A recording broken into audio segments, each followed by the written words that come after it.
Hello, everyone, and welcome back to a new episode of the Between the Bases podcast. My name is Noah, and today we're joined by Rami Lavi from WFAN. Rami, how are you doing today? And thank you for coming on. I'm doing great. Thanks for having me. This is fun. Let's do this. Yeah, so let's get right into it. Let's talk about the New York Knicks first. A lot of people wanted to play the Celtics. Are you one of those guys that want to play the Celtics or are happy to play the Sixers? I think the Knicks are better than either team, and they should win the series regardless. That's where I personally stand. Would I have liked to have seen a Celtics team that seems like just demoralized and lost and not the same, whereas the Sixers come back from down 3-1 and they have this momentum now? Yeah, sure. Maybe it would have been easier. Ultimately, I think the Celtics ceiling is higher. I think Joel Embiid, he couldn't move in that. Like, look at the game last night. He could not move.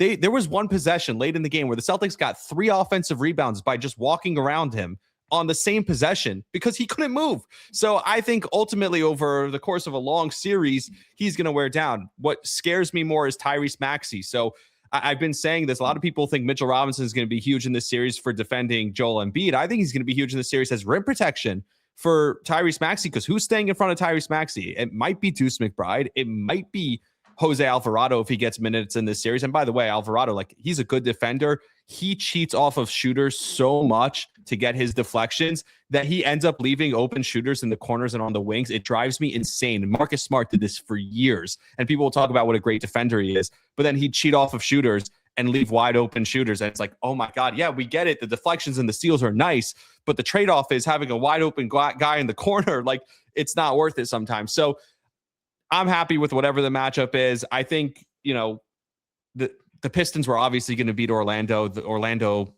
had nothing. We'll see what happens in this game that's happening now with Cleveland and Toronto. I think the Knicks are the best team in the East. They're the favorites to win the East now. They should win the East. What they did the last 3 games against Atlanta, it wasn't just Atlanta playing poorly. The Knicks completely took their game to another level, which is what you expect from a championship caliber team. I mean, you talk about coming into the year, like Knicks fans, Halliburton's out, and we thought Tatum was going to be out for the whole year, that this was the Knicks' opportunity to go win a championship, or at least make the championships at the very least. And now you have that easy path that the Yankees had in 2024, where you're playing a Sixers team that's not as strong as, a Celtics team would have been. And I'm on the bandwagon that I wanted to play the Sixers because you basically have 7 home games. And I know that Philadelphia is trying, to back Knicks fans out, but that's not going to work. I think Knicks fans are still going to take over that building, where if you go into Boston, you have to play games 1 and 2 in Boston, and Boston's a tough place to play. So, yeah, and more importantly, Game 7. I mean, the Knicks were 31-10 at home this year. They were an incredible home team. You want to play as many home games as possible, and if it goes to 7 games, you want to play Game 7 at home. And it's funny how we've come full circle, because the beginning of the year, it's like, oh, the Knicks have to win the East because there's no one else. Then all of a sudden, the Pistons are better, Cleveland's better, Boston's better. What if the Sixers are healthy? And then we've come full circle. Now it's like, well, no one's in the East, so the Knicks have to win the East. So the narratives are always going to be stupid, because I also think now I'm seeing people, well, if the Knicks, they go to the finals, there's an asterisk because it's an easy path. What about when the Celtics won the finals and everyone who got hurt along the way? Embiid got hurt. The Knicks' entire roster got hurt that year. That was the year they lost to Indiana in the second round. Giannis got hurt in the playoffs that year. Dame got hurt in the playoffs that year. Jimmy Butler got hurt in the playoffs that year. But they won a championship, so we forgive them. The narratives are going to be what they are. I don't worry about that too much. I'm rooting for the Knicks. I hope they win. I hope they win a championship. I've never seen them in the finals. I love the Knicks as much as any team, if not more. And so I'm hoping they do well. Yeah, but also people were saying the whole year the Knicks were going to get past the Pistons, that, the Pistons are a much better team than the Knicks in the playoff times. And now we're saying that, the Knicks have an easy path, and they could play the Pistons in the next round. So I think there's a good likelihood they will play the Pistons in the conference finals, and yet still people are not going to give the Knicks credit for beating the Pistons after saying that the Pistons were better than them all year, because I think the Pistons have been exposed. They have one really good player, but this is what I've been saying all year. They have one really good player, and then the rest of the guys are not that good. Tobias Harris, the funniest thing about him, he goes off today for whatever, 35 points or whatever it was to get them to the next round, only so they could have more playoff failures, because all this guy ever does is fail in the playoffs. So I can't wait to watch him miss open 3 after open 3 when they play the Knicks. That's what he did a couple of years ago. But by the way, that's why the Knicks beat the Sixers a couple of years ago in 6 games, because Tobias Harris couldn't make an open shot. I think Paul George is going to be knocking down those shots. I think it's going to be a tougher series this time around. Yeah, and it kind of feels like on the Knicks fans' narratives that during the season, you listen to WFAN and they're calling, oh, Cat has to go. He's not a winning player. The Knicks have to trade Cat. And it's funny how now in the playoffs, it's Cat has to get the ball. Cat is one of the best players in the league. He's a superstar. This offense runs through Cat. It's just funny how, you could shift your perspective on Karl Anthony Towns or any other player when it gets down to the most important games of the season. This is why narratives are so dumb in sports in general, because it shifted completely. And I've been talking about this. I'm someone who watches every regular season game. I'm someone who's locked in on the Knicks more than the average WFAN listener, and definitely even more than the average WFAN host. I think, the hosts are fans, but I think they're more in tune with baseball and football. Those are the two bigger sports. I don't think there's a lot of guys. Evan Roberts is watching the NBA on a nightly basis. I'm watching the NBA on a nightly basis. Craig, to an extent, yes, but he's watching sports in his own way, which is different, But like Boomer and Greg, I don't think are watching the Knicks on a nightly basis. And part of that is the hours that they get up, right? So they, it's just different. And they are big Knicks fans. Don't let me take that away from them. I just think it's the hours they get up. I think like when, Brandon Tierney was there, he was more of a college basketball fan. So I don't think he understands the NBA game as much. I think honestly, the Nets broadcast they get the NBA, today's modern version of the NBA, as well as anyone. So when you're talking about Capper and those guys are incredible.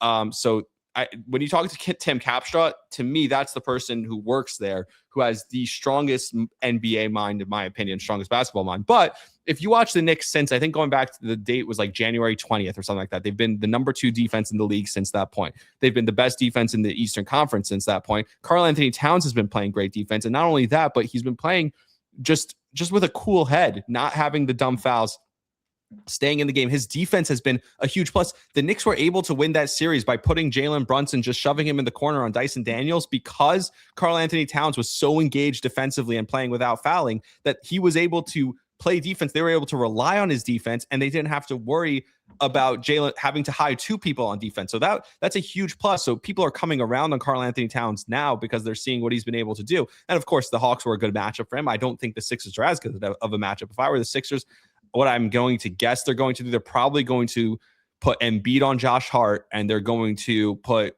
Paul George on Karl Anthony Towns and try and defend him with a smaller guy. I think Paul George is strong enough that Cat can't really back him down as well. But at the same time, he's quick enough that Cat couldn't just pump fake a 3 and drive around him. So it's going to be a tougher matchup. It's not going to be as easy as it was against the Hawks. And not because of Joel Embiid. I don't think Embiid can't defend Karl Anthony Towns with the way he's hobbling around right now. So it's going to be a problem because of Paul George defending Karl Anthony Towns. But I still think he's as locked in mentally, and that's the biggest part of this. He's as locked in and focused mentally as I've seen him in it, not only as a Knick, because I'm a guy who will turn on NBA League Pass West Coast games at 3:00 in the morning, and just watch. I love the NBA. I really do. And people think I'm crazy because people don't like the NBA these days for some reason. I love the NBA. And I'll watch West Coast games. I used to watch the Timberwolves all the time. I think Karl Anthony Towns is as locked in as he's ever been in his career. Yeah, and before we move on from the Knicks, do you have a series prediction? I do. Yeah, I think the Knicks will win this series. I think it'll be close. I think the difference between this series and last series, it could go less games. Like I think the Knicks will win it between 5 and 7. The Sixers will at least get a game, possibly 2, maybe even 3. I just think the biggest difference is, whereas the Knicks dominated and took over the last 3 games and it wasn't close, and even game 1 that they won and game 2 that I was at that they blew, like they dominated most of those games too. I think this will be different. I think it'll be Knicks and 6 most competitive games, similar to the series we saw 2 years ago and similar to the Knicks Pistons series we saw last year. Yeah, and so now let's move on to baseball. And I just want to, I don't know who needs to hear this, but I feel like I'd turn on WFAN not to listen to baseball podcasts or baseball analysts, because I think baseball podcasts are the best type of podcast just because how the schedule falls out and like the series, you can recap a series. So I listen to WFN for the basketball, and I'm sick and tired of hearing about the New York Mets. Like the other day, the Knicks played the night before, and they're not even talking about the Knicks. They're talking about, oh, the Mets lost again. Like, oh, is it time to fire Mendoza? So I don't know who needs to hear this, but if you're from WFN, you're listening, can we please stop talking about the Mets? I think I think their season's kind of over already. So. You know what's interesting about that? What's crazy is they will be irrelevant. Give it a couple of weeks, because they've gotten to the point that they're so irrelevant that there's nothing to talk about anymore. But obviously, if you look at the lineup, you have in the afternoon show, they're not Mets fans, but Craig used to be a Mets fan. The morning, you have 3 Mets fans. In the midday, you have a Mets fan. And then at night, you have a Mets fan. So like that's part of it. The lineup is a lot of Mets fans, but I do think the last few weeks, the Mets have been the biggest story. The biggest, I think baseball is much bigger than basketball in New York, at least when it comes to sports talk radio. I think the Knicks are huge in New York. I think the Knicks are the number one team in New York for a lot of people because they have the entire fan base. There's no split there. But as far as baseball is such a big sport in New York. We talk about it every single day.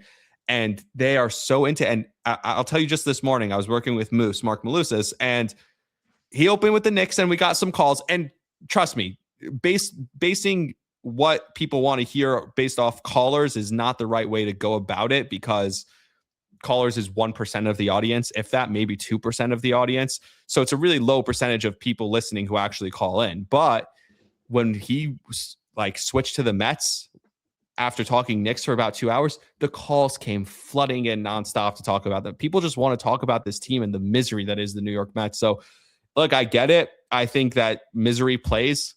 Mike Francesa one time said, they asked him what was the best, was the Giants Super Bowl runs, was that the best? He said, no, the best. Yeah, that's a 9. The Giants Super Bowl runs were a 9. The best thing ever was the Mets collapse in 2007 or whatever it was, because that is the peak of sports talk radio. That's as good as it gets. And last year we saw it. I mean, we had Mets calls 24/7. And yeah, I could sometimes get sick of it because I'm there all day. I can't turn it off. But yeah, and I get it. If you're not a Mets fan, it's I just want to listen to something else. That's why I think they do a great job. C-Mac does his podcast, the Yankee podcast. You can go listen to that. I think the morning show does a great job of spreading around the topics. I think obviously Craig does a great job of spreading around with all the most random topics in the world.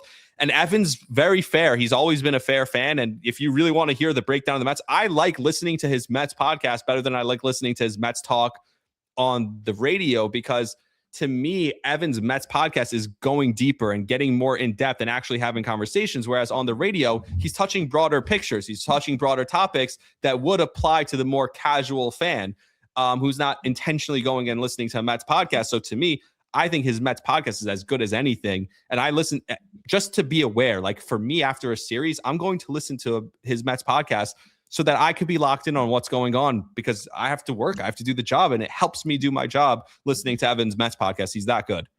Yeah, I think the Knicks are New York's team, but baseball is New York's sport in a way. I think the Yankees and Mets. Yes. I think the Yankees and Mets fans are more, I think just naturally, if you're going to watch a team, a full $162, that I think Yankee fans and Mets fans are the two most passionate fan bases in New York, just because you're going to sit there through a whole 162. You're going to be passionate, and you're going to have to go through the highs and the lows. But let's move on to the New York Yankees. Obviously, tonight they made a massive move. They sent down Anthony Volpe. Where are we at with Volpe?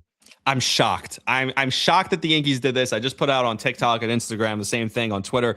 The Yankees are finally running a meritocracy, something we've been asking for years, where it felt like they had this stubbornness. DJ LeMahieu, Aaron Hicks, how many times, time and time again, Devin Williams as the closer, we're just, my God, you need to move on. You need to do something else. And they wouldn't do it. And whether it was stubbornness, they wanted to be proved right, whatever the reason was, it's felt like for years that they wouldn't make the decisions. They were slow to make the decisions. They were super stubborn. And Anthony Volpe had become the poster child for that. Yes, prior to that, it was DJ LeMahieu. Prior to that, it was Aaron Hicks. I'm not saying it was Josh Donaldson. I'm not saying it was only Anthony Volpe, but the most recent one, the last 3 years, had definitely been Anthony Volpe. And he'd been the poster child for this. And it what upset me, and I explained this on TikTok, and actually went viral on TikTok a year ago, probably around this time last year, was I think where it frustrated Yankee fans don't want to hate Anthony Volpe, but he has become the face of what they hate about the Yankees. So they love Anthony Volpe, but they're so frustrated with the organization that they are taking it out on Anthony Volpe. And it's a really tough spot for him to be in, because it's not his fault. He was not ready. He gave them a solid 21 games or whatever it was in spring training and was gifted the job for 3 years based on 20 games in spring training. That's what we're basing it off of. I know he had a solid playoffs in 2024 where he had a little bit of pop and hit a couple of home runs, but this kid for 3 years has been a well below league average hitter. He's a 600 OPS guy, 220 batting average. His 280 on base doesn't justify it. Last year, his defense was so bad and his base running was bad. So he wasn't giving you anything. And the spark that Caballero gives you off the bench or starting, you can't replicate that in the lineup. And well, people say, well, what about McMahon? McMahon provides gold glove defense. So he just has to be a league average hitter. And by the way, he's already losing at bats to Rosario. So they're already platooning there. do I think the best case scenario, and I don't know what's going to happen in the minors now because they're both at AAA, right? Volpe and Lombard are both at AAA. So like, I don't know how that's going to work. Is there a scenario where Lombard jumps him and he's the next one called up? Like, that's possible. And I would put the clock on Jazz Chisholm. I think some of his antics have grown tired. And if they decide, hey, we can move one of these guys to second base, we could keep Caballero in the lineup by getting him at bats at second base. We could keep Rosario from time to time in the lineup by getting him at bats at second base. And yet now we have Lombard at either third or short, depending on how McMahon's playing. And Volpe still a part of this team. I think Volpe's going to be a part of this team. I'm not ready to give up on him. I think this should have been done 2 years ago. I think he should have had a real opportunity to grow as a player in the minor leagues. I'm rooting for him. I think all Yankee fans are. But at the same time, this kind of signifies to a lot of Yankee fans that we're serious right now. Look, next year, there's not going to be a baseball season. The year after that, Cole is going to be 38. Judge is going to be 36. Like, they need to win this year. Like, they need to take this seriously. The AL's wide open for them. And I think the Yankees are finally taking it seriously. Yeah. And growing up, like I grew up in my first year watching the Yankees was 2014. And people would tell me, oh, like the Yankees used to do this. They used to be urgent. They used to want to win. And the Yankees, when I was growing up in 2014, I'm still, kind of growing up, but those haven't been the New York Yankees that I know. And now it feels like 3 years ago, all the hype was around Jason Dominguez and Anthony Volpe. These two are going to save the Yankees' futures. And now as we sit here in 2026, both of those guys have no roles on this team. I know Dominguez played well today, but once Stanton comes back, he's probably heading back to the minors. The Yankees' two top prospects of the past 5 years don't have a role in this organization right now. And listen, I'm the biggest Anthony Volpe. You could take it back further than that. You could go with, Gleyber Torres. He was actually successful, but how many prospects did we see? Peraza is now doing well in Anaheim, I guess a little bit, but there were so many guys, right? That whether it was Andujar, Clint Frazier, Gary Sanchez, like Greg Burt, every one of these prospects that they touted for the last 10 years have failed essentially. Yeah, and now we get to the spot where the Yankees' second best hitter is Ben Rice, who's not a highly touted prospect for the Yankees. Cam Schlittler. Same with Judge, by the way, who was not like the top prospect. And Cam Schlittler, there you go. Yeah. Like, it's funny how the guys that they've overhyped have failed, and yet the guys who came relatively out of nowhere have been, because when Judge came up, it was about Ben Rice, it was about Gary Sanchez, it was about Tyler Austin, and then Judge comes up, he's like, well, we'll see what this guy has, and then he turns into Aaron Judge. Yeah, and listen, I'm going to be the biggest Anthony Volpe defender. I think last year he played well until he got hurt. I do believe the shoulder injury had something to do with it, but he had to be sent down because Caballero is playing some of this baseball of his career. And if the Yankees want to avoid that inevitable June swoon that we all know they're going to go through, then you're going to have fresh guys like Volpe come back. And we haven't even mentioned that the Yankees starting rotation has been one of the best rotations in baseball, if not the best. And they're missing two of their top three starting pitchers who are coming back in the coming weeks. So it's an exciting time for Yankee fans. But do you want to add anything on the starting rotation and Cole Rodon and just how they've all performed? I wouldn't overrate Carlos Rodon. I think Rodon is a solid starter, but at the end of the day, Fried's better than him. I take Schlittler over him at this point, right? So is he the number? Again, that's a good thing that he's their fourth best starter, but I think he's their fourth best starter. I don't think he's their third best starter. I mean, there's an argument for Will Warren right now, the way Will Warren's been pitching. And by the way, he pitched really well last year too. For most of the season, he pitched really well. I think besides those 3 games where he blew up and his ERA looks bad. Correct. Like, if you watched him most of the season, he had a really good season. And I know this from a fantasy baseball perspective because he was getting me wins and the numbers weren't, if you're playing in a head-to-head league that you're going on a weekly basis, his value was so much better than his numbers overall on the season. So like you can kind of measure that. Like you said, he had a couple of really bad starts in there that blew up his ERA. I don't know if you're talking about Clark Schmidt at some point this year. Like, there are so many arms on this team. Yeah, we forgot about Clark Schmidt. He's supposed to come back, in August? Yeah. And this team is loaded with starting pitching. I think they need to use some of that to help the bullpen because I do think the bullpen is a big question mark right now. But to go back to the point about the urgency, I think this also tells you wonder about a role for Dominguez.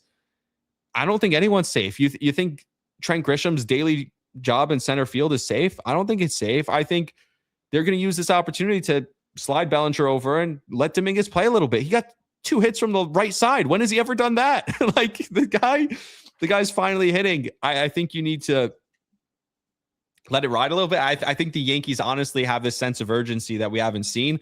I would like to see them make a couple moves in the bullpen, but that's the one thing you could always trust Cashman to get a couple of bullpen arms. And like I said, they have 8 starters right now. Some of those guys are going to have to go into the bullpen. I think a guy like Luis Hill could sometimes possibly be like, maybe he could help them in the bullpen. Like, it's possible. I mean, not to mention they have Carlos Ogrange and ERC, who's in the majors right now, but he's probably going to get sent down. They have them on the wings too. Yeah. So what I've talked to Emmanuel about Lagrange. What he's saying essentially, and Rodriguez, is that they want them to be starters long term. So they're not going to sacrifice their development short term to put them in the bullpen for long term, like meaning they don't want to sacrifice the long term for short term success. I think ultimately, if they decide to do that, I wouldn't. Like I said, it's all about this year. It's got to be all about this year because who knows what's happening beyond this year. But I do think that ultimately, if we get to the playoffs and the bullpen's still a problem, they will bring those guys up as bullpen arms. But I think they want to stretch them out and get them as many innings as possible so that eventually they can be starters. Yeah, and you mentioned that, Grisham's job, we don't know whose job is really safe on this Yankees team. And I think there's 3 guys right now that are safe. It's Bellinger, it's Judge, and Rice. And I just let's end off on Ben Rice note that I've been to 3 Yankee games this year. Ben Rice is homered in all 3, including today when I went. And the sound off his bat, like I've been going to games now for a long time. Besides Judge and, maybe Otani when I saw him play, you don't hear the ball jump off someone's bat the way it jumps off Ben Rice. Like, it's special. He's not going through a fluke right now. I think he's actually this good. And I think I was saying before the year, Ben Rice might hit 50 homers. And people were like, oh, there's no way. And now it's like, yeah, Ben Rice is one of the best hitters in baseball. He's the 3rd best hitter in baseball right now behind his teammate and Yordan Alvarez, who are 2 of the best hitters that we've seen in the past 10 years. I think Ben Rice is a future superstar in the making, and the Yankees should lock him up right now. Yeah, I mean, it's incredible. I don't think anyone would have seen this coming. Maybe you said he was going to hit 50 home runs. Yeah, I was talking to Babari about this before the season, and he's like, friend of the podcast. Yeah, and Emmanuel's as locked in as anyone, right? He's there every day. He's talking to the guys, and he was saying that something about like obviously there was a lot made of the advanced analytics last year with Rice that he should have been even better. His numbers should have been better than what he actually produced last year. And he had a great year last year, but the numbers should have been better based on his whatever peripheral numbers. I'm not going to get bogged down with it. And what was interesting about that is that, I think those numbers are overshooting him a little bit because he's a line drive gap to gap hitter where in Yankee Stadium, those aren't going to translate to much more than he's already been. Well, it's translating to much more than he's already been. The way he's hitting the ball out to right is just unbelievable. The way he's pulling the ball right now. And yeah, I mean, we're talking about 2 years ago, this was Soto and Judge and who could match who. Now it's these 2 guys, Ben Rice and Aaron Judge. Rice hits his 12th. Judge comes right back and hits his 13th. Like, it's crazy. We're watching the Maris and Mantle run again. Like, it's actually not normal. And to add to the list, because I was at the Angel series, Mike Trout is a guy who the ball just jumps off his bat when he hits it. Obviously, Stanton, I still think Stanton, and the stats will back this up, hits the ball harder than anyone I've ever seen. But Mike Trout, the quick hands to the ball, to get the barrel to the ball, every time it's off his bat, even when it's just a simple line drive, it is so loud and it jumps off his bat. It's unbelievable. I've been watching Mike Trout since I was a little kid, right? Since he was coming into the league. So it's crazy that he's still doing it at this level. And obviously he put on a show. I went to 2 Yankee games this year. I saw 4 home runs between Judge and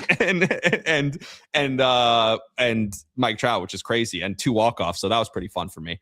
But yeah, Ben Rice, I don't know what the ceiling is. I hope he keeps it going. But every time you think, all right, it's got to fall off a little bit, he just keeps getting better. Like, and I make the joke, he's the best platoon player in baseball because every time they sit him, I'm like, this is unbelievable. Like, I like Paul Goldschmidt, but at some point it's just got to be like, all right, Paul, we've had enough. I mean, it feels like they've done that now. I mean, he has to play every day. He's crushing lefties. Like, he hit the home run Friday against the left-hander, and I tweeted out, I was like, imagine if Ben Rice could hit lefties. You know what I mean? Like, sarcastically, because of course he can hit lefties. Like, it's unbelievable. Yeah, and the fact that he hit 27 homers last year and he hit platoon for half the year, like that's like he's a special talent. Yes, it's really amazing.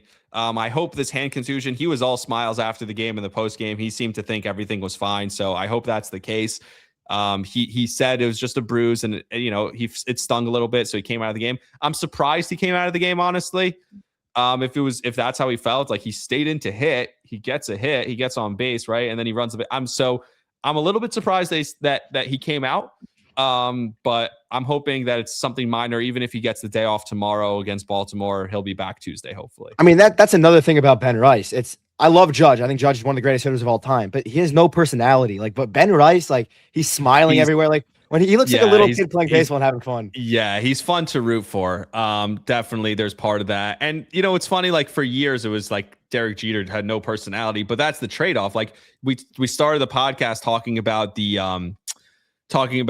urgency, right? And that's what Derek Jeter brought. Every single day it was urgent, right? Every single day it was about today matters, winning today matters. And there was that sense of urgency with Derek Jeter, but there was also a seriousness the Yankees always had. And then until 2009, when Nick Swisher and AJ Burnett showed up, and all of a sudden they brought a crazy personality to the team. And all of a sudden guys like Melky Cabrera and Robinson Cano, all of a sudden their personality starts to shine through because they feel more comfortable to have their personalities shine through because of guys like Swish and AJ, and then obviously and CC even. And then there was such a good balance though, because you also still had Posada, who was like the enforcer, who would get in if Jazz ever got picked off for like adjusting his glove and Posada was on that team, he'd be in his face in the dugout 2 seconds later. You had a guy in Teixeira who was very serious. You had a guy in A-Rod who is like a craftsman, the way he approaches hitting. So it was just a great balance. But yeah, the Yankees, it feels like they kind of have something like that now. It's Stanton's the guy who's a fun guy, but he's serious. He's locked in on winning. Aaron Judge is the captain. He kind of includes everyone. You have guys with personality like Jazz and Caballero who are fun. And Ben Rice, like you said, he's just him and Wells also, they just look like they love playing baseball, right? They look like they're just having fun, like little kids out there. So it's fun to watch. He's only 27, so hopefully we're watching him, like you said, lock him up. Hopefully we're watching him as a Yankee great first baseman for the next 10 years. Yeah, and you talk about personality, and we'll start to wrap things up in a second. But you talk about personality, and sometimes you need personality and you need leadership. Because if you look right now across town, the Mets tried doing all these stupid gimmicks, and they don't win anything because they don't have any leadership there. Their locker room is fighting. I don't know how they manage to fight every year, but it doesn't seem like Lindor and Soto are getting along. That you need some sort of leadership in that room, and you need to have fun too. That you need to have a perfect balance there. You can't have too much of one, too much of the other. So yeah, I don't know what's going on, honestly. Like, no one knows what's happening behind closed doors, but you get rid of 3 of your most favorite players because of apparently problems in the locker room. And I'm a huge Lindor guy. I love Francisco Lindor, always have. But at some point, you're supposed to be the leader of this team. And I genuinely think they were about to name him captain last year, and something happened and they pulled it from him. And I don't know what's happened since then, but he's just been off and the team hasn't been good and the team's been struggling. There's something really rotten in that room, I would guess. And I talked to Jake Peavy about this a few years ago, because remember the 2023, I think it was, San Diego Padres. They had all the talent in the world. I think they missed the playoffs that year. Yeah.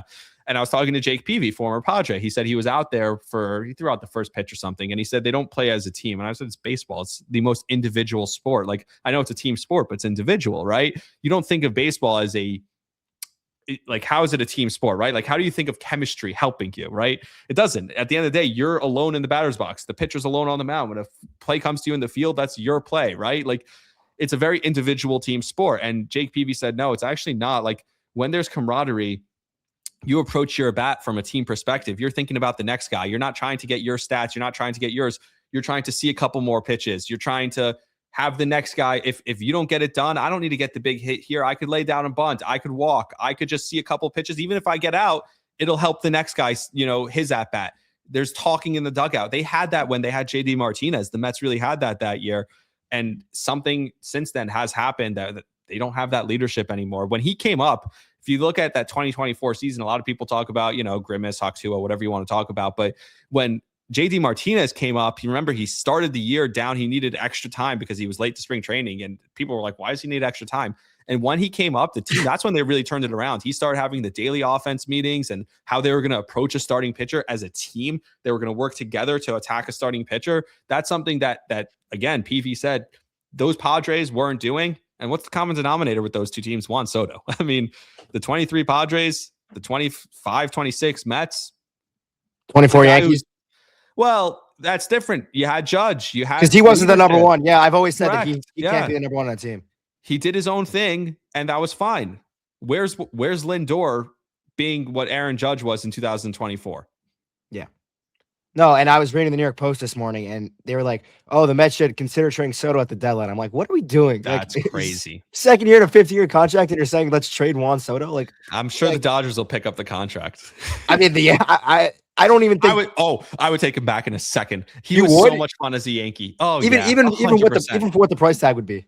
Yeah, I loved Juan Soto. I loved watching him. I still love watching him. I mean, I miss him. I miss him every day. Don't get me wrong, but I just Can you think for what imagine you're gonna give him- can you imagine plugging him into this lineup right now? It would change everything for the Yankees.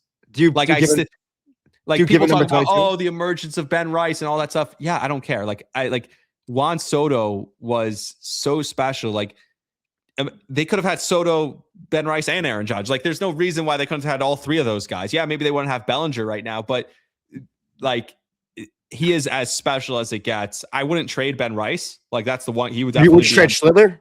I would not trade Schlittler. So I don't know what it would take to get him. You know what I mean? If I wouldn't trade those two guys, but I would trade close to anything else for Juan Soto. I think Judge, Schlittler, Rice are the only guys who are off the table. I would trade anyone else to get Juan Soto back. I love Juan Soto. I mean, do you give him number 22 or that's Ben Rice's number now? Take the number, put 26, slap it on Ben Rice's back. I just got my digital made 26 jersey today. You know, mine didn't get delivered. I am so upset. They delivered it to the wrong address. I called MLB 3 times. I had a fight with them on the phone for like a half hour. I'm never getting it. It's okay. So did you put in the right address at least? I did, and basically I don't know. They delivered it. It's not a neighbor. Like I looked at the picture they posted. I got a 50% coupon for my next order at MLB.com. So we'll see what happens with that. That's not bad. And they're supposed to resend the order.